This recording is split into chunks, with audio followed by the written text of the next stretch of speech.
Todos los días usamos la palabra energía. Decimos que alguien tiene energía, que un alimento nos da energía o que una persona es enérgica. Pero, ¿qué queremos decir? La palabra energía viene del griego en, que significa dentro, y ergon, que significa trabajo o acción. Todo lo que puede producir trabajo, lo que es capaz de generar cambios, de transformar las cosas a su alrededor, eso es energía.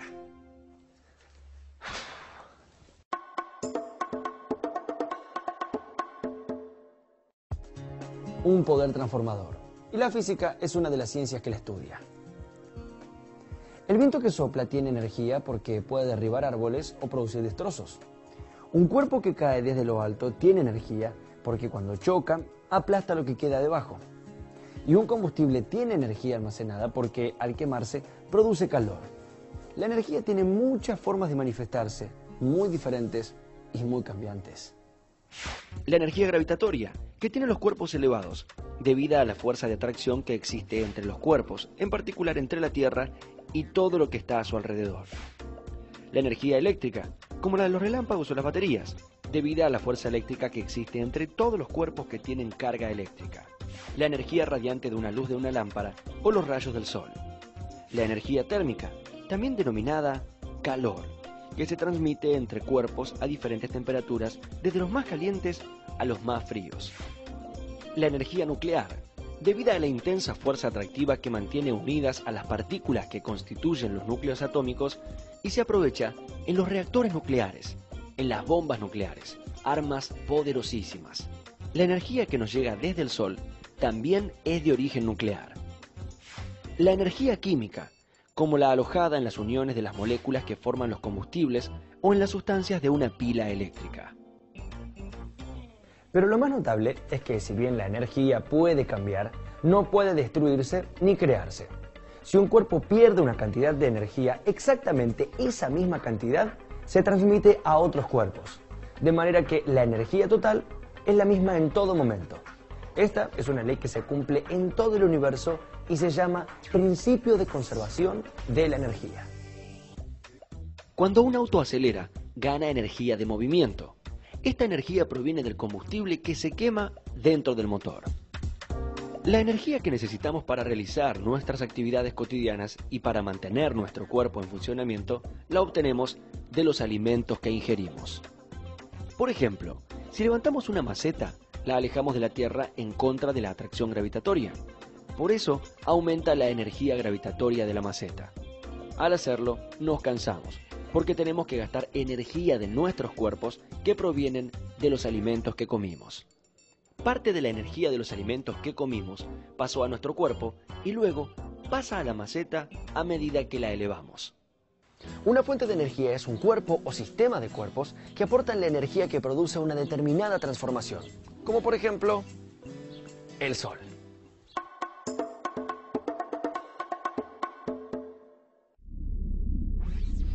El Sol produce constantemente radiaciones, inmensas cantidades de energía que se liberan al espacio en forma de ondas. Una parte de estas radiaciones recorre 150 millones de kilómetros e impacta sobre la Tierra en exactamente 8 minutos. Rápido, ¿no? La energía radiante viaja desde el Sol a 300.000 kilómetros por segundo. Eso es la velocidad de la luz.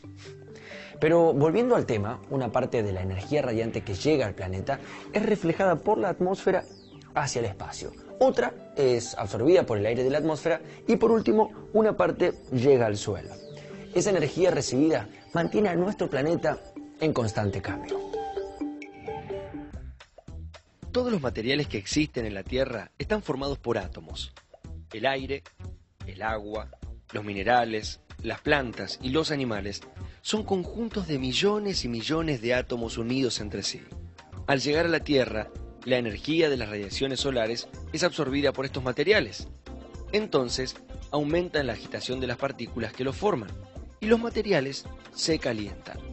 Este calentamiento produce fenómenos en la atmósfera, los océanos y los vegetales verdes como las plantas y las algas de nuestro planeta. La energía solar no llega a todas las regiones de la Tierra con la misma intensidad. Existen regiones más frías que otras y diferentes climas. En la atmósfera, el aire calentado por el Sol se mueve hacia zonas más frías y el aire más frío pasa a ocupar las regiones donde estaba el aire más caliente. Así, se producen los vientos. En los océanos, la energía solar también produce zonas más calientes que otras y da lugar al fenómeno de las corrientes marinas, que son enormes circulaciones de agua. Las corrientes oceánicas trasladan agua templada desde el ecuador hacia los polos, mientras que el agua fría, por su parte, se mueve hacia el ecuador. De esta forma, la Tierra distribuye el calor de su superficie, pero además, el Sol tiene otro efecto sobre el agua de la superficie terrestre. Al calentar los océanos, lagos y ríos, hace que el agua se evapore y pase a la atmósfera. La enorme cantidad de agua evaporada forma nubes que son arrastradas por los vientos.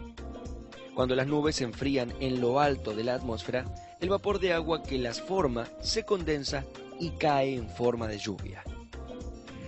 Casi la tercera parte de toda la radiación solar que alcanza la parte superior de la atmósfera se consume en este ciclo de agua, y esto se repite constantemente. Evaporación, formación de nubes y precipitación. La energía solar es responsable de que exista vida sobre la Tierra. El Sol es la fuente de energía para el crecimiento de las plantas, ya que la energía solar permite el cambio de sustancias dentro de ellas.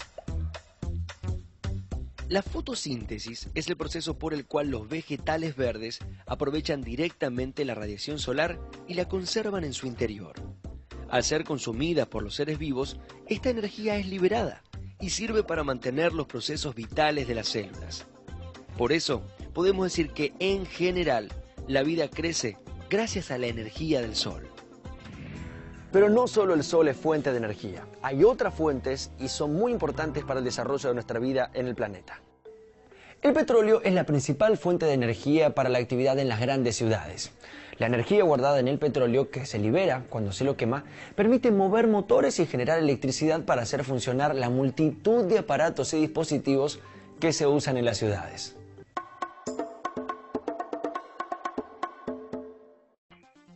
La capacidad de inventar y producir hace que exista una cantidad increíble de aparatos y mecanismos que el ser humano desarrolló a su medida. Las herramientas más simples usan la energía de la persona que la maneja o de un animal que las mueve.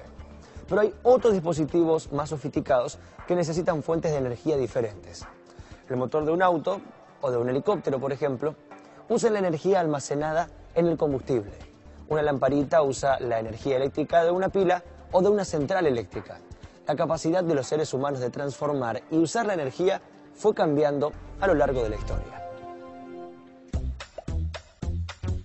En la prehistoria, el ser humano solo contaba con su cuerpo como fuente de energía para trabajar o defenderse. Luego, descubrió que la energía de los ríos le podía servir para trasladarse y construyó embarcaciones. Fabricó herramientas y armas aprovechando mejor la energía de su cuerpo. Por ejemplo, el arco, que dispara una flecha, es un mecanismo que almacena energía. Al estirar la cuerda, el arquero transmite la energía de su cuerpo que queda alojada en la cuerda estirada. Las energías almacenadas se llaman energías potenciales.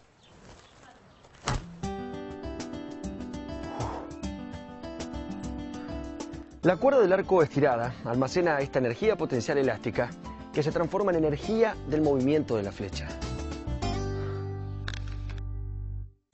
Al descubrir el fuego, el hombre pudo usar la energía química de los materiales combustibles. Así obtuvo luz y calor. Pudo coser vasijas de barro y lograr en este material un cambio que lo hacía más resistente. Y hace unos 8.000 años aprendió a cultivar la tierra y descubrió como fuente de energía el cuerpo de los animales domésticos para aliviar su trabajo. En Egipto, hace unos 4.500 años, se comenzó a aprovechar el viento. La energía transmitida a las veletas de los barcos los impulsaba sobre el agua. Mucho después, hace unos 1800 años, Arquímedes, un sabio griego, utilizó la energía del sol como un arma para derrotar a una flota romana que atacaba a su ciudad, Siracusa. Con enormes espejos curvos de bronce, Arquímedes concentró la energía de los rayos del sol y las dirigió hacia las embarcaciones de madera para incendiarlas. Pero en este recorrido histórico, los molinos de viento y las ruedas hidráulicas merecen una atención especial. Los romanos usaron la energía de los cursos de agua para mover enormes ruedas que al girar elevaban el agua que recogían entre sus paletas. Estas ruedas hidráulicas fueron la fuente de energía más importante durante cientos de años. Las primeras fueron las llamadas por debajo. Más tarde aparecieron ruedas de acción frontal, que al estar más sumergidas aprovechaban mejor la energía de la corriente.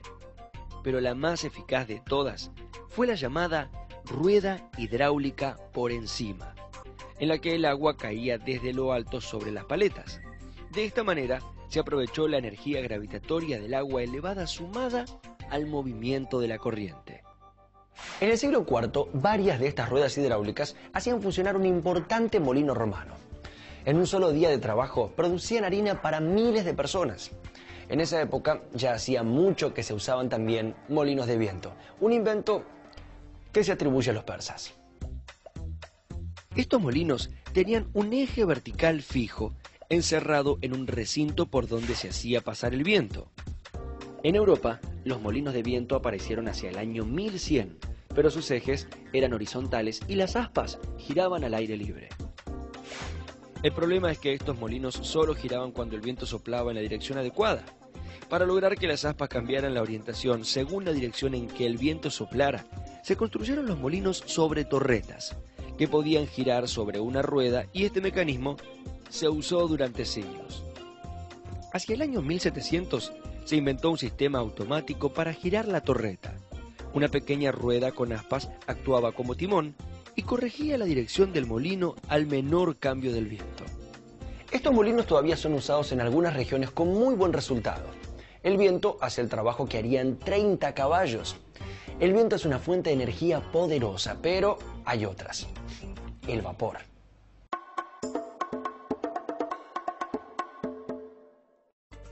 Los antiguos griegos ya habían comprobado que la energía del vapor podía ser aprovechada para producir movimiento, pero no habían conseguido eso a gran escala.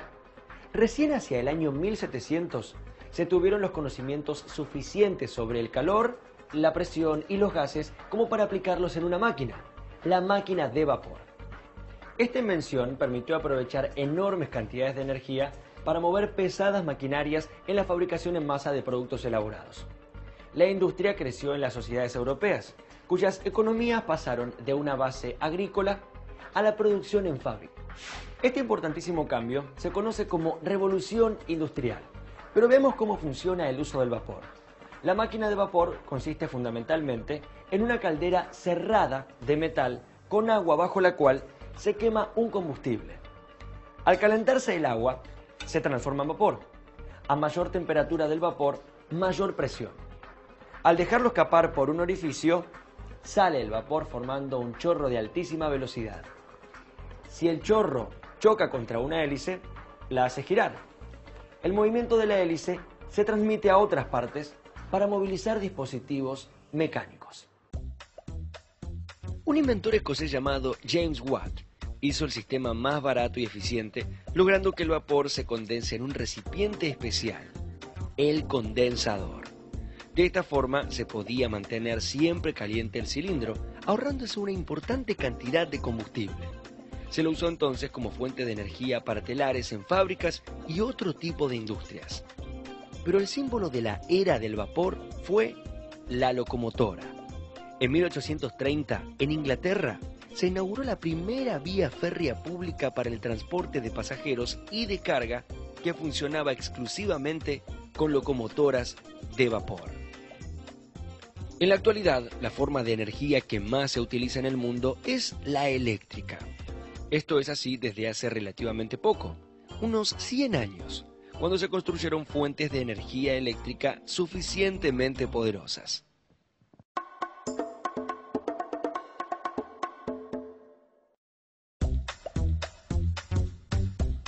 Sin embargo, la electricidad fue descubierta hace unos 2600 años por Tales de Mileto. Tales descubrió que si frotaba con un paño un trozo de ámbar, el paño adquiría un poder que le permitía atraer objetos livianos como cabellos o pedacitos de papel. También había observado que si frotaba el ámbar por mucho tiempo, eventualmente aparecían chispas. Pero los estudios sobre la electricidad recobraron importancia recién hacia 1750, mientras se desarrollaba la máquina de vapor. Luego, se inventaron las botellas de Leyden, unos dispositivos que, al ser frotados, acumulaban gran cantidad de energía en su interior. La energía invertida en el trabajo de frotar quedaba almacenada dentro de la botella como energía eléctrica.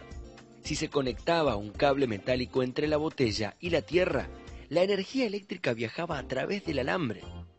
Así, se había descubierto la corriente eléctrica. Pero en 1801, Alessandro Volta inventó la pila eléctrica, que generaba electricidad mediante un proceso químico. Al sumergir en agua con ácido 2 chapitas, una de cobre y otra de zinc, se establecía una corriente eléctrica que pasaba de una a otra a través del líquido y del alambre que las unía. Esto permitía generar electricidad y hacerla circular por cables conductores, posibilitando infinidad de inventos, como el telégrafo, la lámpara eléctrica y el teléfono, entre otros. Todos estos inventos transforman la energía eléctrica en otra forma de energía. Por ejemplo, la lamparita en energía luminosa y en calor. El inventor estadounidense Thomas Edison, que vivió entre 1847 y 1931, inventó la lámpara de filamentos de carbono y el generador de corriente continua, esencial para establecer comercialmente la luz incandescente. Este invento tuvo un éxito extraordinario.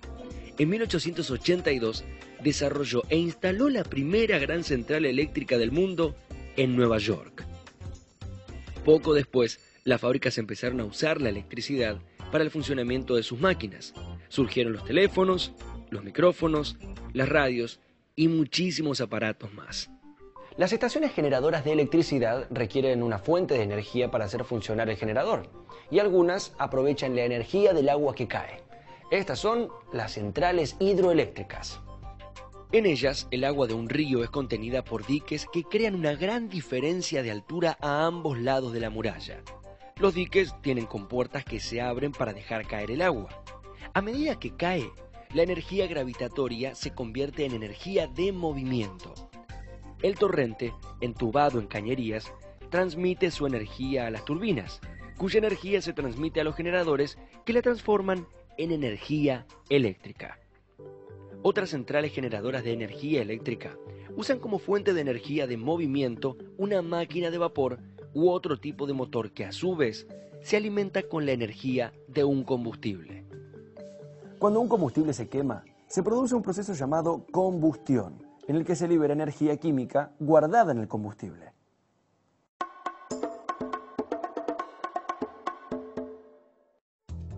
A partir del año 1910 comenzó el uso masivo del combustible y por eso se modificó completamente el consumo mundial del petróleo. El constante aumento del consumo de energía en las sociedades modernas hizo que la demanda de petróleo como combustible creciera enormemente. Hoy se calcula que la reserva mundial de petróleo alcanza solo para unos 50 años más. Además, los gases y las sustancias que producen los combustibles derivados del petróleo cuando son quemados contaminan el medio ambiente, y los derrames de petróleo son una fuerte amenaza para el ambiente marino. Es urgente que la humanidad use otras fuentes de energía más limpias y menos contaminantes. Una opción es la energía nuclear.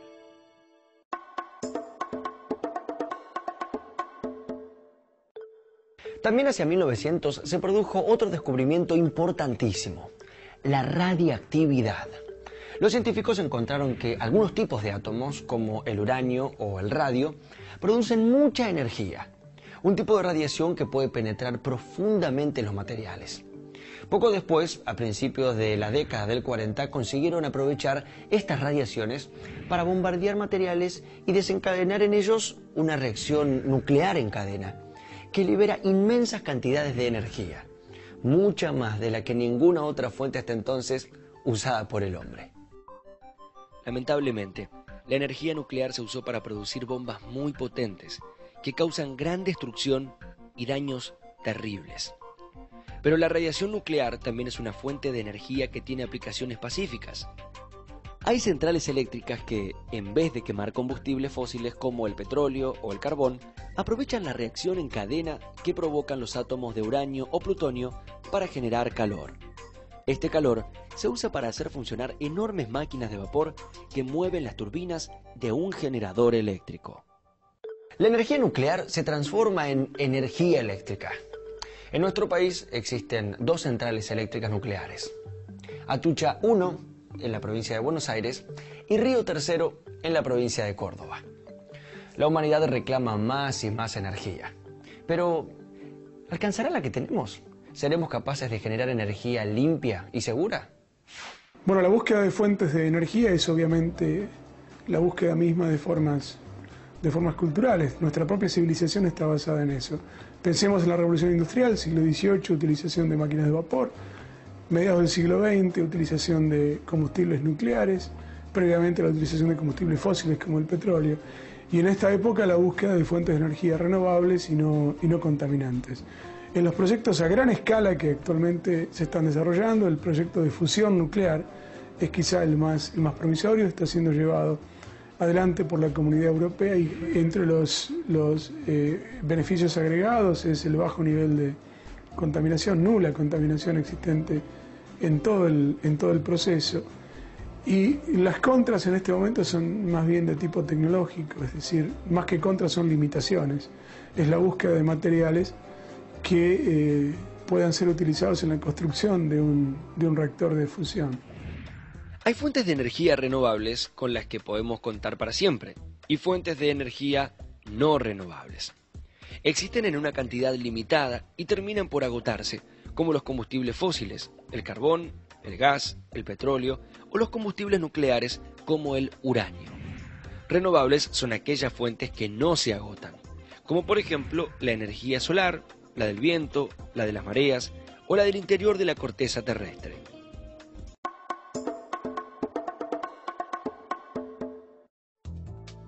El uso de los combustibles fósiles daña la atmósfera de muchas maneras, la construcción de represas hidroeléctricas desvía los cursos del agua y altera los ecosistemas, la fabricación de los artefactos que atrapan la energía solar para poder utilizarla deja residuos contaminantes, los desechos de los reactores nucleares son sumamente peligrosos para la salud.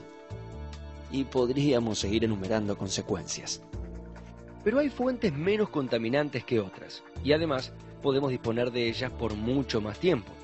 Los aerogeneradores y los colectores y paneles solares van en ese camino.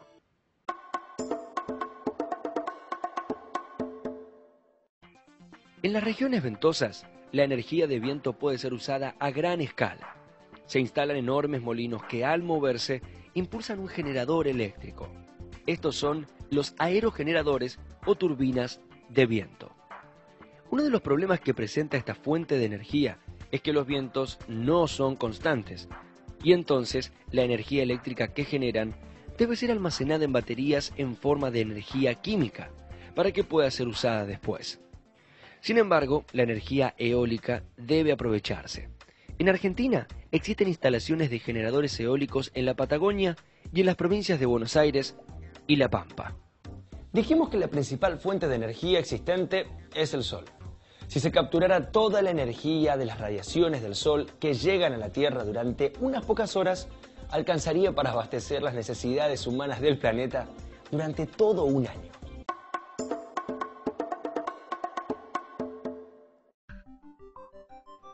La energía de la luz se convierte en energía eléctrica.